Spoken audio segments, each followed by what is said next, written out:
ഹരേ കൃഷ്ണ. ഐശ്വര്യ മാതാജി കേക്കാവോ? കേൾക്കുന്നില്ല. ഹരേ കൃഷ്ണ. ഐശ്വര്യ മാതാജി കേൾക്കുന്നോ? ഇല്ല. കേൾക്കുന്നുണ്ടോ? ഹരേ കൃഷ്ണ പ്രഭുജി. ശരി. നമുക്ക് തുടങ്ങാം.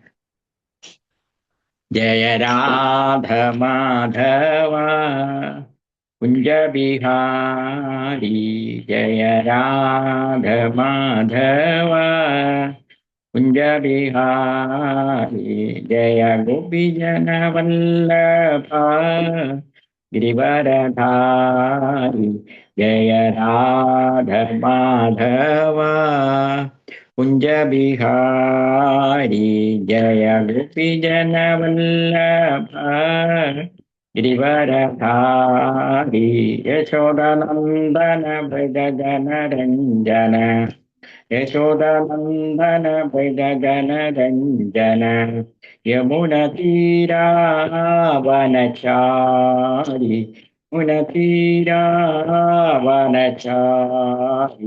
ജയ രാധ മാധവ കുഞ്ച ബിഹാരി, ജയ ഗോപിജന വല്ലഭ ഗിരിവരധാരി, യശോദാനന്ദന ഭജ ജന രഞ്ജന, യശോദാനന്ദന ഭജ ജന രഞ്ജന, യമുന തീരാവനചാരി, ജയ രാധ മാധവ കുഞ്ച ബിഹാരി, ജയ ഗോപിജന വല്ലഭ ഗിരിവരധാരി, യശോദാനന്ദന ഭജ ജന രഞ്ജന, യശോദാനന്ദന ഭജ ജന രഞ്ജന, യമുന തീരാവനചാരി, ജയ ശ്രീ കൃഷ്ണ ചൈതന്യ പ്രഭോ നിത്യാനന്ദ, ശ്രീ അദ്വൈത ഗദധര ശിവസാരി ഗൗരഭക്ഷവൃന്ദ, ഹരേ കൃഷ്ണ ഹരേ കൃഷ്ണ, കൃഷ്ണ കൃഷ്ണ ഹരേ ഹരേ, ഹരേ രാമ ഹരേ രാമ, രാമ രാമ ഹരേ ഹരേ, ഹരേ കൃഷ്ണ ഹരേ കൃഷ്ണ, കൃഷ്ണ കൃഷ്ണ ഹരേ ഹരേ, ഹരേ രാമ ഹരേ രാമ, രാമ രാമ ഹരേ ഹരേ, രാധാ മാധവ രാധാ മാധവ രാധ, ജയ രാധാ ഗോപിനാഥ രാധാ ഗോപിനാഥ രാധ, ജയ കൃഷ്ണ ബലരാം ജയ കൃഷ്ണ ബലരാം, ജയ കൃഷ്ണ ബലരാം ജയ വൃന്ദാവന, ജയ ജഗന്നാഥ ജയ ജഗന്നാഥ, ജയ ബലദേവ ജയ സുഭദ്ര, ജയ ജഗന്നാഥ ജയ ജഗന്നാഥ, ജയ ബലദേവ ജയ സുഭദ്ര, ജയ ഗൗരനിതായ ജയ ഗൗരനിതായ, ജയ ഗൗരനിതായ ജയ ഗൗരനിതായ, ജയ നരസിംഹദേവ് ജയ നരസിംഹദേവ്, ജയ നരസിംഹദേവ ജയ നരസിംഹദേവ്, ജയ പ്രഹ്ലാത്മരാ ജയ പ്രഹ്ലാത്മരാ, ജയ പ്രഹ്ലാത്മരാ ജയ പ്രഹ്ലാത്മര, ജയ ജയ പ്രഭുപാദ പ്രഭുപാദ പ്രഭുപാദ, ജയ ജയ പ്രഭുപാദ, ജയ ജയ ഗുരുദേവ് ഗുരുദേവ് ഗുരുദേവ്, ജയ ജയ ഗുരുദേവ്. ഓം വിഷ്ണുപാദ പരമഹംസ പരിവിരാചാര്യ അഷ്ടോത്തര ശ്രീ ഭക്തി വേദാന്ത സ്വാമി ശ്രീല പ്രഭുപാദ കി ജയ്, അനന്ത കോടി വൈഷ്ണവന്ത കി ജയ്, ശ്രീല പ്രഭുപാദ കി ജയ്. ഹരേ കൃഷ്ണ. ഇവിടെ ഒത്തുകൂടിയിരിക്കുന്ന എല്ലാ ഭക്തന്മാരുടെയും കാൽപാദങ്ങളിൽ എൻ്റെ വിനീതമായ പ്രണാമം അർപ്പിച്ചുകൊള്ളുന്നു. അതുപോലെ തന്നെ ഈ ഭഗവത്ഗീത ക്ലാസ്സിൽ എടുക്കാനായിട്ട് അവസരം തന്ന മാതാജിക്കും പ്രഭുവിനും ഞങ്ങളുടെ എൻ്റെ വിനീതമായ നന്ദി അറിയിച്ചുകൊള്ളുന്നു. അതുപോലെ തന്നെ ഭഗവത്ഗീത സത്സംഗത്തിലേക്ക് എല്ലാവരെയും ക്ഷണിച്ചുകൊള്ളുന്നു. ഹരേ കൃഷ്ണ. നമ്മൾ ഇന്ന് ചർച്ച ചെയ്യുന്നത് ഭഗവത്ഗീത യഥാരൂപം അധ്യായം 6 ധ്യാനയോഗം ശ്ലോകം 35. ഹരേ കൃഷ്ണ. ഓം നമോ ഭഗവതേ വാസുദേവായ. ഓം നമോ ഭഗവതേ വാസുദേവായ. ഓം നമോ ഭഗവതേ വാസുദേവായ. നാരായണം നമസ്കൃത്യ നരം ചൈവായ നരോത്തമം ദേവീം സരസ്വതീം വ്യാസം തതോ ജയമുദീരയേ. നഷ്ടപ്രായേഷു അഭദ്രേഷു നിത്യം ഭാഗവത സേവയാ ഭഗവതി ഉത്തമ ശ്ലോകേ ഭക്തി. ഹരേ കൃഷ്ണ. ശ്രീമദ് ഭഗവത്ഗീത അധ്യായം 6 ധ്യാനയോഗം ശ്ലോകം 35. ശ്രീ ഭഗവാനുവാച അസംശയം മഹാബാഹോ മനോ ദുർനിഗ്രഹം ചലം അഭ്യാസേന തു കൗന്തേയ വൈരാഗ്യേണ ച ഗൃഹ്യതേ. ശ്രീ ഭഗവാനുവാച അസംശയം മഹാബാഹോ മനോർദുർനിഗ്രഹം ചലം അഭ്യാസേന തു കൗന്തേയ വൈരാഗ്യേണ ച ഗൃഹ്യതേ.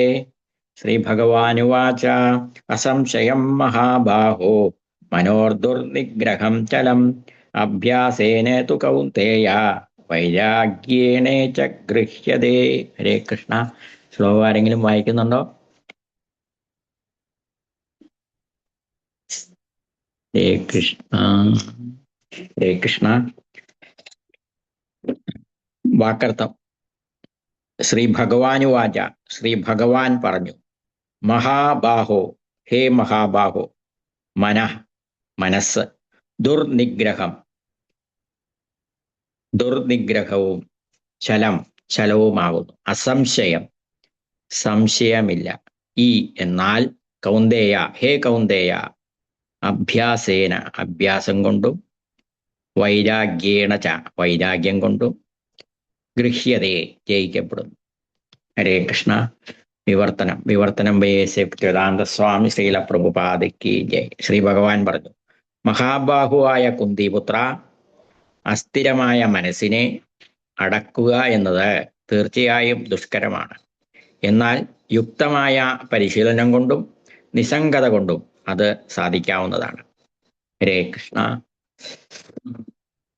ഭാവാർത്ഥം ഭക്തിവേദാന്ത സ്വാമി ശ്രീല പ്രഭുപാദയ്ക്ക് ജയ്. അർജുനൻ പറഞ്ഞതുപോലെ വഴക്കമില്ലാത്ത മനസ്സിനെ നിയന്ത്രിക്കാൻ ഒട്ടും എളുപ്പമല്ലെന്ന് ഭഗവാൻ സമ്മതിക്കുന്നു. എങ്കിലും പരിശീലനം കൊണ്ടും നിസ്സംഗത കൊണ്ടും അത് സാധിക്കുമെന്നാണ് അദ്ദേഹത്തിന്റെ ഉപദേശം.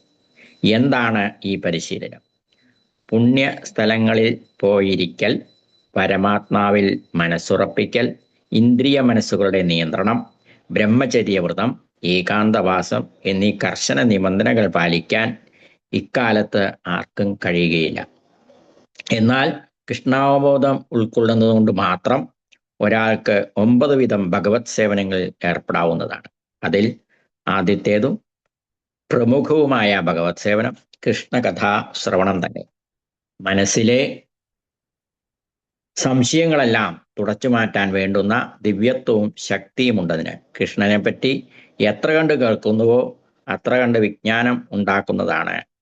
കൃഷ്ണനിൽ നിന്ന് മനസ്സിനെ പിന്തിരിപ്പിക്കുന്ന ഏതിലും അയാൾക്ക് വിരക്തി തോന്നുക ചെയ്യും. ഭഗവത് ദർപ്പണമായിട്ടല്ലാതെ ചെയ്യുന്ന കർമ്മങ്ങളിൽ നിന്ന് മനസ്സിനെ പിൻവലിക്കുന്നത് കൊണ്ട് എളുപ്പത്തിൽ വൈരാഗ്യം നേടാം. ഭൗതികമായതിൽ വിരക്തിയും ആധ്യാത്മികതയിൽ താല്പര്യമുള്ള അവസ്ഥയത്രേ. വൈരാഗ്യം കൃഷ്ണനു വേണ്ടിയുള്ള പ്രവർത്തനങ്ങളുമായി മനസ്സിനെ ബന്ധപ്പെടുത്തുന്നതിനേക്കാൾ ദുഷ്കരമാണ് അവ്യക്തവാദികളുടെ ആത്മീയ വിരക്തി. ഭക്തിയുത ഭഗവത് സേവനം പ്രായോഗികമാണ്. കൃഷ്ണനെ കുറിച്ച് കേൾക്കുന്നത് കൊണ്ട് ഒരാൾ പരമാത്മാവിലേക്ക് ആകർഷിക്കപ്പെടുന്നു. ഈ ആകർഷണത്തെയാണ് പരേശാനുഭൂതി, ആത്മീയ സംതൃപ്തി എന്ന് പറയുന്നത്. വിശന്നു വലഞ്ഞവനെ താൻ ഉണ്ണുന്ന ഓരോ വിരളയും നൽകുന്ന സംതൃപ്തിയോട് സദൃശ്യമാണിത്. വിശപ്പുള്ളപ്പോൾ എത്ര കണ്ട് ഭക്ഷിക്കുന്നുവോ അത്ര കണ്ട് ഒരാൾക്ക് സംതൃപ്തിയും കരുത്തും വർദ്ധിക്കുന്നതായി അനുഭവപ്പെടും. അതേപോലെ ഭക്തിയുത സേവനം കൊണ്ട് മനസ്സ് ഭൗതിക ഉദ്ദേശങ്ങളിൽ നിന്ന് പിന്മാറുമ്പോൾ ഒരാൾ ദിവ്യ സംതൃപ്തി അടയുന്നു. വിദഗ്ധ ചികിത്സ കൊണ്ട് ശരിയായ ഭക്ഷണം കൊണ്ടും രോഗം ഭേദമാകുന്നത് പോലെ കൃഷ്ണന്റെ അതീന്ദ്രിയമായ ലീലകളെക്കുറിച്ച് കേൾക്കുന്നത് മോഹാകുലമായ മനസ്സിന് വിദഗ്ധ ചികിത്സയും കൃഷ്ണന് നിവേദിച്ച പ്രസാദം ഭക്ഷിക്കുന്നത് ദുരിതം അനുഭവിക്കുന്ന രോഗിക്ക് പഥ്യഭോജനമത്രേ. ഈ ചികിത്സയാണ് കൃഷ്ണാവബോധ പ്രക്രിയ. ഹരേ കൃഷ്ണ. ഓമജ്ഞാനതിമിരാന്തസ്യ ജ്ഞാനാഞ്ജനശലാകയാ ചക്ഷുരും മിലിതം യേന തസ്മൈ ശ്രീ ഗുരുവേ നമഃ. മൂകം കരോതി വാചാലം പങ്കും ലംഘേതേ ഹരിം യത്കൃപാന്തമഹം വന്ദേ പരമാനന്ദമാ. ഹേ കൃഷ്ണ കരുണാസിന്ധോ ദീനബന്ധോ ജഗൽപദേ ഗോപേശ ഗോപികാകാന്ത രാധാകാന്ത നമോസ്തുതേ. തപ്തകാഞ്ചന ഗൗരാംഗീ രാധേ വൃന്ദാവനേശ്വരി വൃഷഭാനുസുതേ ദേവി പ്രണമാമി ഹരിപ്രിയേ. വഞ്ചാകൽപതരൂപശ്ച കൃപാസിന്ധുഭ്യേവ പതിതാനാം പാവനേഭ്യോ വൈഷ്ണവേഭ്യോ നമോ നമഃ. അനന്തകോടി വൈഷ്ണവന്ദക്കീ ജയ്. ശ്രീലപ്രഭുപാദിക്കീ ജയ്. ഹരേ കൃഷ്ണ. ഒരിക്കൽ കൂടി ഇവിടെ ഒത്തുകൂടി എല്ലാ ഭക്തജനങ്ങളുടെയും പാദങ്ങളിൽ എൻ്റെ വിനീതമായ പ്രണാമം അർപ്പിച്ചുകൊള്ളുന്നു. നിങ്ങളെല്ലാവരെയും ഈ ഭഗവത്ഗീത സത്സംഗത്തിലേക്ക് സ്വാഗതം ചെയ്തോളും. ഇപ്പൊ ഭഗവാൻ ഈ ശ്ലോകത്തില് ശ്രീലപ്രഭുപാദ് വ്യക്തമായിട്ട് പറയുന്നുണ്ട്, ഈ ധ്യാനയോഗം അല്ലെങ്കിൽ അഷ്ടാംഗയോഗം ഈ കലികാലത്ത് സാധ്യമല്ല എന്ന് ഭഗവാൻ തന്നെ പറഞ്ഞു. ഇതിനു മുമ്പുള്ള ശ്ലോകത്തില് അർജുനനും പറയുന്നുണ്ട്, ചഞ്ചലം ഹീമന കൃഷ്ണ പ്രമാധി ബലദൃഢം തസ്യാഹം നിഗ്രഹം മന്യേ വയോരിവധുസുഷ്ക. മനസ്സ് ചഞ്ചലമാണ്, പ്രക്ഷുബ്ധമാണ്, വഴങ്ങാത്തതും ബലമേറിയതുമാണ്. കൃഷ്ണ, അതിനെ നിയന്ത്രിക്കാൻ കാറ്റിനെ പിടിച്ചു നിർത്തിയതിനേക്കാൾ പ്രയാസമുണ്ടെന്ന് എനിക്ക് തോന്നുന്നു. അപ്പൊ അതിനുള്ള ഉത്തരമാണ് ഭഗവാൻ ഇവിടെ പറയുന്നത്. അർജുനന്റെ ശക്തി നമുക്കെല്ലാവർക്കും അറിയാവുന്നതാണ് അല്ലേ. കുരുക്ഷേത്ര യുദ്ധത്തില് അതിനു മുമ്പ് ചെറുപ്പകാലം മുതൽ തന്നെ അർജുനന്റെ ആ ശക്തി, അർജുനനിലുള്ള ദിവ്യമായ ശക്തിയൊക്കെ ഭീഷ്മദേവൻ അറിഞ്ഞു. എന്നിട്ടാണ് ദ്രോണാചാര്യരുടെ അടുത്ത് പാണ്ഡവരെ എല്ലാവരെയും പരിശീലനത്തിന് വിടുന്നുണ്ട്. പ്രത്യേകിച്ച് അർജുനനോട് വളരെയധികം സ്നേഹം ഉണ്ടായിരുന്നു ഭീഷ്മർക്ക്. എന്ന് പറഞ്ഞാല് കാര്യങ്ങൾ ചെയ്യുന്നതിൽ ഉള്ള ആ മിടുക്ക്, അസ്ത്രവിദ്യ മാത്രമല്ല എല്ലാ കാര്യങ്ങളിലും. അപ്പൊ അത്രയ്ക്ക് അദ്ദേഹം എല്ലാ യോഗങ്ങളിലും ശ്രേഷ്ഠനായിരുന്നു. സന്താനഗോപാലം കഥ പറയുമ്പോൾ അദ്ദേഹം ആ കുഞ്ഞിനെ അന്വേഷിച്ച് പല ലോകങ്ങളിലും ചെന്നു എന്ന് പറയുന്നുണ്ട് അല്ലെ. അപ്പൊ അദ്ദേഹത്തിന്റെ ആ ശക്തി യോഗശക്തിയാണ് പറയണത്. ആ അർജുനനാണ് ഇവിടെ പറയുന്നത് മനസ്സിനെ അടക്കാൻ സാധ്യമല്ല എന്ന് പറയുന്നു. അപ്പോ നമ്മളെ യോഗം പരിശീലിച്ചാൽ നമുക്ക് പല സിദ്ധികളൊക്കെ കിട്ടും. പക്ഷേ പിന്നെയും ഈ മനസ്സിനെ അടക്കാൻ സാധിച്ചില്ലെങ്കിൽ, കഴിഞ്ഞ ശ്ലോകത്തിൽ പറയുന്നുണ്ട് മനസ്സ് ബുദ്ധിക്ക് വഴങ്ങണം എന്ന് പറയുന്നുണ്ട്. അല്ലെങ്കിൽ മനസ്സെന്തെയും നമ്മുടെ പഞ്ചേന്ദ്രിയങ്ങളെ 5 സൈഡിലേക്കും വലിച്ചഴച്ചു കൊണ്ടുപോകും. ഇപ്പം മനുഷ്യർക്കെല്ലാം പറ്റുന്ന കുഴപ്പം അതാണ്. മനസ്സിനെ ബുദ്ധിക്ക്, നമ്മുടെ ബുദ്ധിയുടെ അതനുസരിച്ച് മനസ്സ് പ്രവർത്തിക്കണം. അപ്പം ഇവിടെ അടക്കാൻ പറ്റില്ലെന്നാ പറയുന്നത് അർജുനൻ. ഇവിടെ തന്നെ നമ്മൾ ഇതിനു മുമ്പ് ഓരോ കാര്യങ്ങൾ പറഞ്ഞിട്ടുണ്ട്. എങ്ങനെയാണ് പലതരത്തിലുള്ള യോഗകൾ ചെയ്യുന്നത്, ബ്രഹ്മചാരികൾ എന്താണ്, അവർ ചെയ്യുന്ന യോഗങ്ങൾ എന്താണ്, അഷ്ടാംഗയോഗികളുടെ സ്റ്റെപ്പുകളൊക്കെ നമ്മൾ ചർച്ച ചെയ്തു. അപ്പോൾ ഇവയെല്ലാം ഈ കലികാലത്ത് ഇതൊന്നും സാധ്യമല്ലെന്നാ പറയുന്നത്. നമ്മളെ നേരത്തെ ഈ അധ്യായത്തിൽ പറയുന്നുണ്ട് എങ്ങനെയുള്ള സ്ഥലത്താണ് ഒരു ധ്യാനയോഗി ധ്യാനത്തിന് പോകേണ്ടത്. പുണ്യസ്ഥലങ്ങളില് ശുദ്ധമായ ഒരു സ്ഥലത്ത് പോയിരിക്കണം. ഉയർന്ന സ്ഥലം പാടില്ല, താഴ്ന്ന സ്ഥലം പാടില്ല. അപ്പൊ ഇങ്ങനെ അതുപോലെ നമ്മുടെ ഭക്ഷണം കഴിക്കുന്നതിൻ്റെ രീതികൾ, എന്തൊക്കെ രീതിയിലുള്ള ഭക്ഷണങ്ങൾ കഴിക്കണം, എത്ര കഴിക്കണം. അപ്പോൾ അങ്ങനെയെല്ലാം പരിശീലിച്ച് അഷ്ടാംഗയോഗത്തിൽ മുന്നേറാൻ സാധിക്കുള്ളൂ എന്നാണ്. പക്ഷേ അവസാനം ഈ മനസ്സിനെ അടക്കാൻ സാധിച്ചില്ലെങ്കിൽ, അല്ലെങ്കിൽ നമ്മുടെ ബുദ്ധിക്ക് ഇതിന് അടങ്ങിയില്ലെങ്കിൽ മനസ്സ് ആ ജീവിതം ഫലവത്താവില്ല എന്ന് പറയുന്നത്. നമ്മൾ എന്തൊക്കെ ചികിത്സിച്ച് എന്തൊക്കെ ശക്തി നേടിയാലും ശരി, നമ്മള് ശൗഭരി മഹർഷിയുടെ കഥ നമ്മൾ കേട്ടിട്ടുണ്ടല്ലേ. അദ്ദേഹം വളരെയധികം യോഗശക്തി സമ്പാദിച്ച ആളായിരുന്നു. അപ്പോൾ ഈ ഭൗതിക ലോകത്തില് ഈ ഭൂമിയിൽ ഉപരിതലത്തിൽ നിന്ന് കഴിഞ്ഞാല് ആ യോഗശക്തി നശിക്കും, തപസ് നശിക്കും, അല്ലെങ്കിൽ വൈരാഗ്യം നശിക്കും എന്ന് പറഞ്ഞിട്ട് അദ്ദേഹം എന്ത് ചെയ്യും, വെള്ളത്തിന്റെ അടിയില് നദിയുടെ ഉള്ളിൽ പോയിരുന്നു തപസ് ചെയ്യും.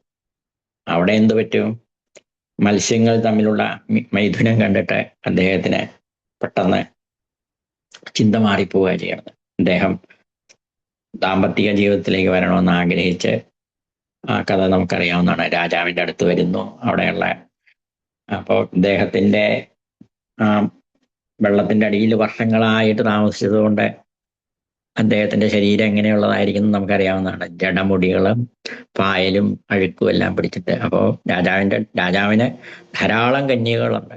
അപ്പോൾ രാജാവിൻ്റെ അടുത്ത് വന്ന് വലിയൊരു മഹർഷിയാണ് ഒന്ന് ചോദിക്കുന്നത്. അപ്പോൾ പറ്റില്ല എന്ന് പറയാൻ പറ്റില്ല.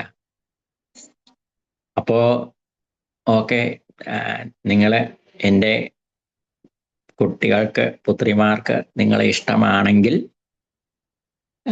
നിങ്ങൾ വിവാഹം ചെയ്യാമെന്ന് പറയും. അപ്പൊ പുത്രികൾ വന്ന് നോക്കുമ്പോഴത്തേക്കും ഇദ്ദേഹം യോഗശക്തി കൊണ്ട് ഇദ്ദേഹത്തിന്റെ സുന്ദര രൂപം കാണിക്കുക ചെയ്യണത് പുത്രിമാർക്ക്. അപ്പൊ അങ്ങനെ അദ്ദേഹത്തിന്റെ പുത്രിമാരെല്ലാവരും ഇദ്ദേഹത്തെ വിവാഹം കഴിക്കാൻ ആഗ്രഹിച്ചു. അപ്പോ മനസ്സിനെ എത്രയൊക്കെ യോഗശക്തി ഉണ്ടെങ്കിലും ആ മനസ്സ് ബുദ്ധിക്ക് വഴങ്ങിയില്ലെങ്കിൽ നമ്മളെ കഴിഞ്ഞ ശ്ലോകത്തിൽ പറഞ്ഞ പോലെ ഓരോ ഇന്ദ്രിയങ്ങൾ ഓരോ സ്ഥലത്തേക്ക് വലിച്ചു കൊണ്ടുപോകും. പക്ഷെ ഇവരെല്ലാവരും ശ്രേഷ്ഠന്മാരാണ്. ആ കാലത്ത് നടന്ന കാര്യങ്ങൾ അവർക്ക് അങ്ങനെ ഒരു ആഗ്രഹം ഉണ്ടെങ്കിൽ തന്നെയും അതിനുശേഷം അവർക്ക് വൈരാഗ്യം ഉണ്ടായി അവർ തിരിച്ച് ഇതിലേക്ക് വരും. പക്ഷെ കലികാലത്ത് അത് സാധ്യമല്ല എന്നാണ് ഇവിടെ ഇപ്പൊ പറയണത്. കലികാലത്തിന്റെ തുടക്കമാണ് അർജുനനും കൃഷ്ണനും ഒക്കെ ഉണ്ടായിരുന്നത്. അപ്പൊ ആ കാലത്തെ കാര്യമാണ് പറയണത്. ഇതൊന്നും സാധ്യമല്ല എന്ന് പറയുന്നത്. പക്ഷെ ഇവിടെ എന്താ പറയാ, എന്നാൽ കൃഷ്ണാവബോധം ഉൾക്കൊള്ളുന്നു മാത്രം ഒരാൾക്ക് 9 വിധം ഭഗവത് സേവനങ്ങൾ ഏർപ്പെടാവുന്നതാണ്. അപ്പോൾ നമ്മൾ കൃഷ്ണാവബോധം പ്രാക്ടീസ് ചെയ്ത് കഴിഞ്ഞാൽ 9 വിധ ഭക്തി, ശ്രവണം, കീർത്തനം, വിഷ്ണു സ്മരണം, അർച്ചനം, വന്ദനം, സാഖ്യം, ആത്മനിവേദനം, ഇങ്ങനെ 9 വിധ ഭക്തിയുത സേവനങ്ങളുണ്ട്. അപ്പൊ അതിലേതെങ്കിലും ഒന്നില് നമ്മൾ ശ്രദ്ധ കേന്ദ്രീകരിച്ചു കഴിഞ്ഞാൽ നമുക്ക് ആ കൃഷ്ണാവബോധത്തിലേക്ക് പതുക്കെ കയറാൻ സാധിക്കും. അതിലേറ്റവും പ്രധാനമാണ് കൃഷ്ണ കഥാശ്രവണം, ഭഗവാന്റെ കഥകൾ ശ്രവിക്കുക.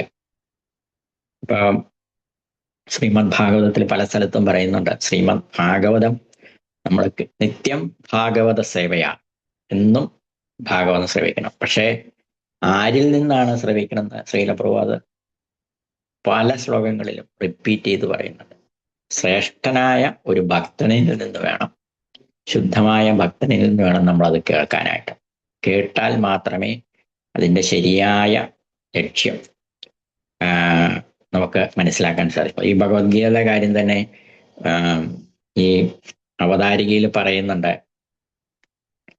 ശ്രീല പ്രഭുപാദ്